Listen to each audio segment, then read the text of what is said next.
कानून व्यवस्था क्या करती है, सामान्य मामलों में ये मान के चलती है कि जब तक अपराध साबित ना हो तब तक बेगुनाह है, साबित होगा तो सजा देंगे। महिलाओं के मामले में, वंचित वर्गों के मामले में थोड़ा सा लिबरल हैं कि अगर इसने शिकायत की है तो कुछ हद तक मान लेते हैं कि शिकायत सही होगी, लेकिन फिर भी स्कोप मिल जाता है कि हाँ साबित करें दोनों पक्ष। आप इसको चेंज करना चाहेंगे या ये तरीका ठीक है? मतलब जब तक साबित ना हो तब तक बेगुनाह मानना ठीक है या गलत है? खुद को रख के देखना वहां पर कि किसी ने आपके खिलाफ शिकायत कर दी कुछ भी, कि कल रात को ये सड़क पर तलवार लेके घूम रहा था और मैं पास से निकला से मेरी उंगली काट दी और दिखाई उंगली कटी हुई है, कहीं और कटी हो क्या पता, आरोप लगा दिया। अब पुलिस कह रही है भैया अब तो तुम 5 साल के लिए जेल गए, या तो साबित करो तलवार से तुमने नहीं मारा। अब मैं कैसे साबित करूं, मैं सो रहा था उस समय। ना साबित करो वरना जेल जाना पड़ेगा।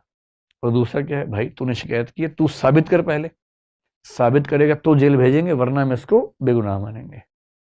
क्या तरीका ठीक है इनमें से? जब तक साबित ना हो बेगुनाह मानेंगे। इसी बेस पर वो सिद्धांत बनता है कि 1000 अपराधी भले छूट जाएं, एक भी निर्दोष को सजा नहीं होनी चाहिए। और इसलिए कानून की दुनिया में हम किसी भी अभियुक्त के मामले में ये प्रिज्यूम करते हैं कि वो दोषी नहीं है। हाँ, साबित हो गया तो दोषी होगा और सजा भी मिलेगी, लेकिन साबित होना जरूरी है।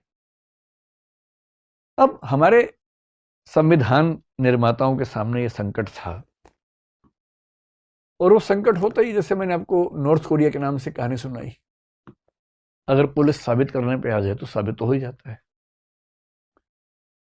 तो हमारी कानून व्यवस्था ने, जो कि उस समय हमारे संविधान की बहुत सारी बातें ऐसी हैं जो 1935 के एक्ट में थी, इंग्लैंड के सिस्टम में थी, आईपीसी हमारा, सीआरपीसी हमारा, इंडियन एविडेंस एक्ट हमारा, ये सब उस समय की अंग्रेज शासकों ने बनाए जो इंग्लैंड के सिस्टम से मिलता जुलता था।